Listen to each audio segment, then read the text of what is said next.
नमस्कार, आप देख रहे हैं आप दी टुडे और मैं हूं आपके साथ वैशाली।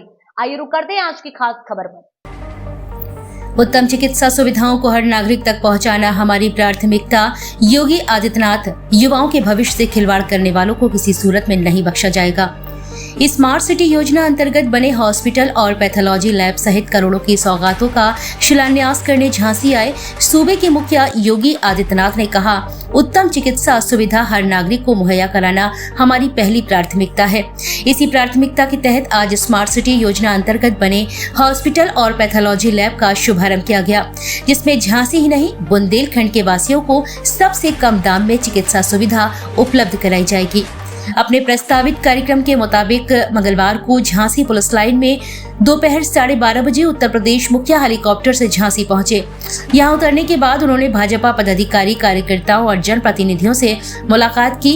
इस दौरान उत्तर प्रदेश सरकार के जल शक्ति मंत्री स्वतंत्र देव सिंह, सदर विधायक पंडित रवि शर्मा, सांसद अनुराग शर्मा, बबीना विधायक राजीव सिंह, जिलाध्यक्ष महानगर अध्यक्ष MLC रामतीर्थ सहित सभी कार्यकर्ता, पदाधिकारी और जनप्रतिनिधियों ने उनका स्वागत किया। इसके बाद सीएम योगी आदित्यनाथ अपने काफिले के साथ स्मार्ट सिटी योजना अंतर्गत बनाए गए हॉस्पिटल और पैथोलॉजी लैब पहुंचे, जहां उन्होंने उसका शुभारंभ किया। साथ ही उन्होंने चिकित्सकों से वार्ता कर नागरिकों को सबसे अच्छा उपचार देने की बात कही। इसके बाद वे अपने काफिले के साथ रानी लक्ष्मीबाई पार्क स्थित म्यूजियम पहुंचे, जहां उन्होंने वायुमंडल आदि की जानकारी की। इसके बाद वे सीधे प्रदर्शनी ग्राउंड स्थित पंडाल में पहुंचे, जहां उन्होंने जनसभा को संबोधित करते हुए कहा कि हमारी उत्तम चिकित्सा सुविधा हर नागरिक को उपलब्ध कराना हमारी पहली प्राथमिकता है। इसी के तहत स्मार्ट सिटी योजना अंतर्गत हॉस्पिटल और पैथोलॉजी लैब का शुभारंभ किया गया। उन्होंने चिकित्सकों को भी उच्च उपचार करने के स्पष्ट निर्देश दिए। वहीं उन्होंने कहा कि युवा हमारे देश का भविष्य है। युवा के भविष्य के साथ खिलवाड़ करने वालों को बख्शा नहीं जाएगा। उन्होंने कांग्रेस और सपा पर हमला करते हुए कहा कि जो लोग जातिवाद की राजनीति को आगे बढ़ाते हैं, समाज को बांटने का काम करते हैं, उन लोगों के लिए सबसे बड़ा महाकुंभ 2025 प्रयागराज बना है। वहीं उन्होंने केंद्र और प्रदेश सरकार के द्वारा गरीबों को दिए जा रहे निःशुल्क खाद्यान्न योजना, किसानों की योजनाओं आदि के मिल रहे लाभ की योजनाओं को गिनाया। उन्होंने कहा कि महाकुंभ के बाद मेरी पहली इच्छा थी कि महाकुंभ के बाद मैं बुंदेलखंड आऊं, इसलिए मेरा पहला दौरा बुंदेलखंड का हुआ है। वहीं उन्होंने कहा कि बुंदेलखंड को अपराधियों और खनन माफियाओं से मुक्त कराने का जो वादा किया था वो पूरा कर दिया है। बुंदेलखंड अपराधियों और खनन माफियाओं से मुक्त हो गया है। वहीं उन्होंने कहा कि माफियाओं को दोबारा नहीं आने देना, सरकार आपके साथ खड़ी है। जिसका कोई भी नहीं है उसके साथ डबल इंजन की सरकार है। वहीं उन्होंने महिलाओं के लिए सबरी अहिल्याबाई योजना आदि से लाभान्वित किया जाएगा।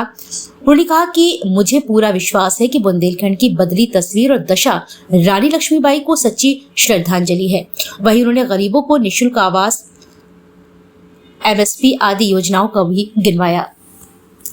एक कार्यक्रम को अपने हाथों में लिया था और इस बार सरकार ने बजट में प्रावधान किया है जीरो पॉवर्टी के लक्ष्य को प्राप्त करने के लिए जो गरीब अभी तक किसी योजना से वंचित है, उस गरीब को उस योजना के साथ जोड़ करके उसके जीवन को आगे बढ़ाने का काम करेंगे। जिसको मकान नहीं मिल पाया उसको मकान देंगे।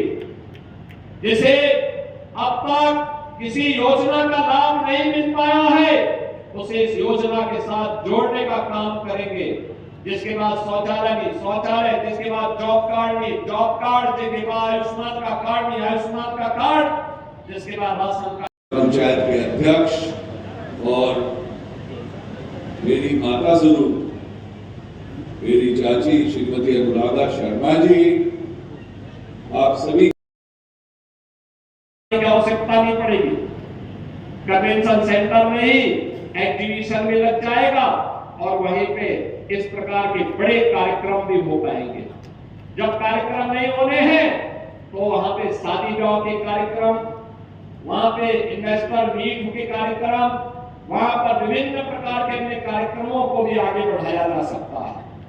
बहनों और भाइयों, याद करिए आज से 8 साल पहले एक बूंद पानी के लिए तरसता था बुंदेलखंड। अब तो हर घर नल की योजना अपने अंतिम चरणों में चल रही है। बहुत शीघ्र बुंदेलखंड के हर घर में पेयजल की सुविधा हम लोग प्रदान करने वाले हैं। गेल बेतवा की परियोजना हर खेत को पानी पहुंचाने के लिए प्रतिबद्ध दिखाई दे रही है और बुंदेलखंड एक बार फिर से अपने पुराने गौरव के साथ आगे बढ़ने के लिए उतावला दिखाई दे रहा है। मैं तो आज आपके पास कहने के लिए आया कि बहनों और भाइयों, जिस माफिया राज से, जिस दंगाइयों से इस प्रदेश को और बुंदेलखंड को मुक्त किया गया है, उसको फिर से बुंदेलखंड में पैर रखने की जगह मत देना। अन्यथा आने वाली पीढ़ी कोसेगी आप लोगों को। हम लोगों ने तो अपने स्तर पर प्रयास किया है, आपको भी उस प्रयास का हिस्सा बनना है और हिस्सा बन करके जहां कहीं कोई ऐसा माफिया खड़ा होने का दुस्साहस करता है, पुरजोर उसका प्रतिकार करने की आवश्यकता है। सरकार आपके साथ खड़ी होगी, आपके साथ खड़ी होगी। कोई भी अगर व्यक्ति ऐसे लोगों को जो गरीबों का शोषण करता है, गरीबों की, व्यापारियों की शोषण करता है, बेटियों की सुरक्षा में सेंध लगाता है और बुंदेलखंड में विकास में बाधक बनता है, उस बैरियर को हटाने की जिम्मेदारी हमारी। हम लोग आपके साथ खड़े हैं।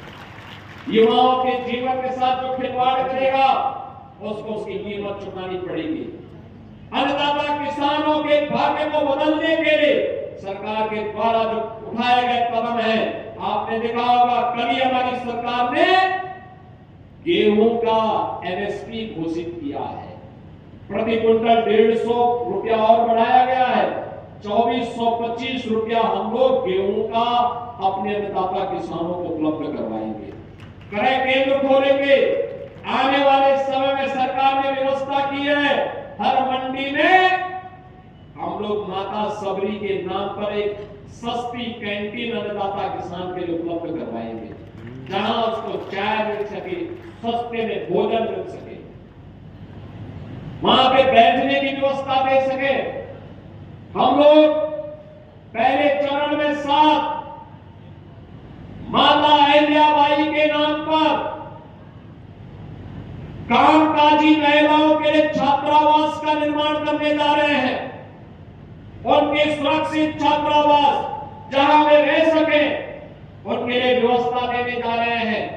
सरकार ने तय किया है, हमने पिछली बार